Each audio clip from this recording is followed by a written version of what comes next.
Hello everyone. तो ये है साइंटिफिक नोटेशन का फोर्थ पार्ट जिसमें हम सीखेंगे multiplication and division of scientific notation.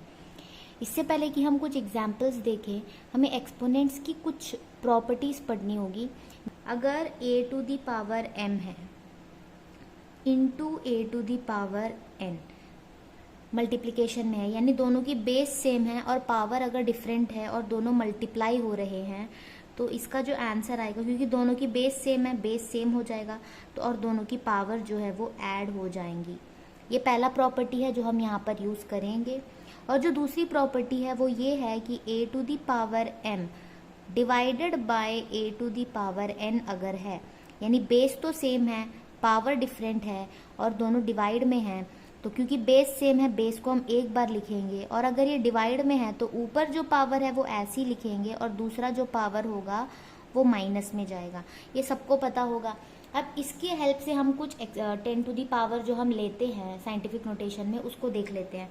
अगर हमारे पास दिया होगा 10 to the power 5 into 10 to the power 6, तो क्योंकि यहाँ पे बेस दोनों का सेम है जो कि है 10, तो हम 10 लिखेंगे और क्योंकि ये इंटू में है तो 5 प्लस 6 करेंगे तो हमें मिलेगा 10 टू दी पावर 5 प्लस 6 क्या होगा 11। तो ये होगा मल्टीप्लाई करने का तरीका। और दूसरा अगर मैं लूँ 10 to the power 5 and 10 to the power -6, अब क्योंकि मैंने बोला है कि पावर्स को ऐड करना है, इसका ये मतलब नहीं कि -6 दिखते हुए भी हम उसे +6 लिखे, ऐसा नहीं है। पावर हुआ, पहला 5 है। अब देखो मल्टीप्लाई में है, इसका मतलब है जो भी पावर की साइन होगी वो एज इट इज हम लेंगे। जैसे यहाँ में पावर पॉजिटिव था तो प्लस ही आएगा, बट यहाँ पे माइनस है तो इसे -6 लिखेंगे। ये इसलिए है क्योंकि 5 है, ऐड करना है और दूसरा जो पावर है वो -6 है, तो इवेंचुअली ये बन जाएगा 5 - 6। तो याद ये रखना है कि अगर 10 की पावर मल्टीप्लाई में है तो जो भी पावर्स होंगी उनकी साइन को कुछ नहीं करना है, बट साथ में लिख लेना है।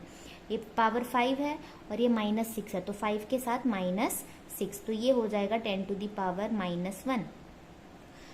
और अगर दोनों ही पावर नेगेटिव में हो, 10 to the power -5 into 10 to the power -6, तो 10 हो गया कॉमन जो बेस उनका, इसमें है पावर -5 और ये है पावर -6, तो ये हो जाएगा 10 टू दी पावर -11। ये होता है मल्टीप्लिकेशन के केस में। और अगर डिवाइड में हो तो जैसे 10 to the power 6 divided by 10 to the power 5 अगर दिया हो तो बेस सेम है, लिख लेंगे। ऊपर की जो पावर है 6 वो एज इट इज लिखेंगे और नीचे की जो पावर है 5 वो ऊपर आकर बन जाएगा -5, तो ये हो जाएगा 10 की पावर 1। अगर मैं लिखूँ 10 to the power 6 divided by 10 to the power -5 तो क्या होगा, 10 टू दी पावर, ये ऊपर जो पावर है 6 वो एज इट इज रहेगा, लेकिन नीचे का जो पावर है ये ऊपर आ जाएगा, -5 विल बिकम +5, यानी जब वो डिनोमिनेटर में होगा उसे अगर हम ऊपर लाएंगे तो उसका साइन बदल जाएगा। जैसे 5 था ऊपर आया -5 हुआ, अगर -5 है तो ऊपर आते ही वो +5 हो जाएगा 10 टू दी पावर 11। ये इसलिए मैंने कहा क्योंकि ये 6 है पहले से, फिर हमें क्योंकि पता है ये डिवाइड हो रहा है तो माइनस लगाना होगा, और ये नीचे क्या पावर थी -5, तो अगर इसे मैं लिखूं तो 6 + 5 हो जाएगा। तो ये स्टेप ना करते हुए सीधा हम समझ सकते हैं कि जो भी डिनोमिनेटर में पावर होगी उसकी साइन को हम बदल कर लिखेंगे। 5 होगा तो -5 लिखेंगे, -5 होगा तो +5 लिखेंगे। तो ये एक्सपोनेंट्स की कुछ प्रॉपर्टीज है जो हम यहाँ पर यूज करेंगे। साइंटिफिक नोटेशन के मल्टीप्लिकेशन एंड डिवीजन को समझने के लिए हम एक न्यूमेरिकल ले लेते हैं। न्यूमेरिकल टाइप एक क्वेश्चन ले लेंगे जिससे हम समझ लेंगे कि कैसे मल्टीप्लाई और डिवाइड करते हैं। प्लैंक्स क्वांटम थ्योरी है जिसमें बताया जाता है कि जो एनर्जी ऑफ अ फोटोन होता है it is equal to h new.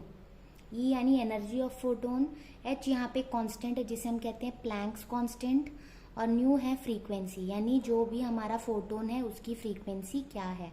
और एक चीज हमने पढ़ रखा है कि जो फ्रीक्वेंसी होता है वो होता है c/λ, यानी speed of light by wavelength. अब अगर हम न्यू की वैल्यू c/λ यहाँ पे पुट करेंगे तो एनर्जी क्या मिल जाएगा, hc/λ। ये होता है एनर्जी का फॉर्मूला। और यहाँ पे हमें पता है कि जो h की वैल्यू है वो तो कांस्टेंट है, 6.626 into 10 to the power -34 joule second. c की वैल्यू भी कांस्टेंट है, 3 into 10 to the power 8 metre पर सेकेंड। और जो लैम्डा होता है वो वेरी करता है अलग अलग रेडिएशन के लिए, और लैम्डा की वैल्यू जो होती है क्वेश्चन में गिवन होती है। हम मान लेते हैं कि जो लैम्डा की वैल्यू है वो है 500 नैनोमीटर।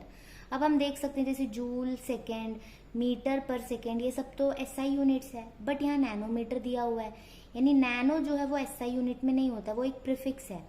और नैनो की जो वैल्यू होती है वो है 10⁻⁻⁹। तो हम नैनो की जगह 10⁻⁻⁹ पुट कर सकते हैं। इसका एक चार्ट होगा, वो मैं अपलोड कर दूंगी, जिसमें बताऊंगी मैं कि कैसे प्रीफिक्स याद करें। तो नैनो का मतलब होता है 10⁻⁹। अब उसके बाद मैं देखूंगी कि ये साइंटिफिक नोटेशन में लिखा जा सकता है, पॉइंट को मैं 2 बार यहाँ शिफ्ट कर सकती हूँ। तो ये बन जाएगा 5। 10⁻⁻⁹ पहले से था, अब मैंने नंबर को छोटा किया तो पावर बढ़ा दूंगी, कितने बार? 2 बार। तो ये हो जाएगा 5 इंटू 10⁻⁻⁷ मीटर। अब सारे वैल्यूज हमें मिल चुके हैं। अब इसका यूज करेंगे हम इस फॉर्मूला में, E = hc/λ। h की वैल्यू है 6.626 into 10⁻⁻34 joule second into C की वैल्यू है 3 इंटू 10⁸ मीटर पर सेकेंड डिवाइडेड बाय लैम्डा, वो है 5 इंटू 10⁻⁻⁷ मीटर। अब देखेंगे मीटर से मीटर कट जाएगा, सेकेंड से सेकेंड इनवर्स कट जाएगा। सेकेंड है, सेकेंड इनवर्स का मतलब होता है 1/पर सेकेंड ना, तो ये सेकेंड से सेकेंड कट गया, बचा सिर्फ जूल। और हमें पता है एनर्जी की जो यूनिट है वो जूल होती है। अब यहाँ पे देखो सिर्फ नंबर्स बचे हैं हमारे पास, तो हमें इसे मल्टीप्लाई करना है। तो इसी से हम सीखेंगे कि साइंटिफिक नोटेशन में कैसे मल्टीप्लाई या डिवाइड करते हैं। तो सिंपल सा चीज़ है, ये नंबर जो है 6.626 इंटू 3, पहले इसे इंटू कर सकते हैं नॉर्मली, तो वैल्यू आएगी 19.878। नंबर से नंबर मल्टीप्लाई हो गया, डिवाइडेड बाय क्या नंबर है? 5।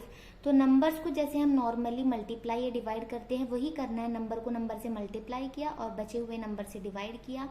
अब क्या बचे? सिर्फ 10 की पावर्स, एक्सपोनेंट्स बची हुई है। तो 10 में जो है ये -34 और ये इंटू 10⁸, यानी एक्सपोनेंट्स मल्टीप्लाई में। और मैंने बताया था जब ऐसे मल्टीप्लाई होंगे तो उनका साइन चेंज बिना करे ऐड करना है।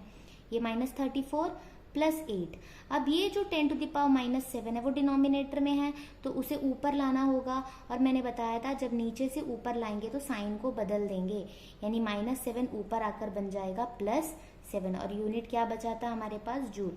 अब अगर हम इसे डिवाइड करेंगे तो हमें मिलेगा 3.97 इंटू 10⁻, अगर इसे ऐड और सब्ट्रैक्ट करेंगे पूरा तो ये मिल जाएगा -19 जूल। तो ये हो गया एनर्जी।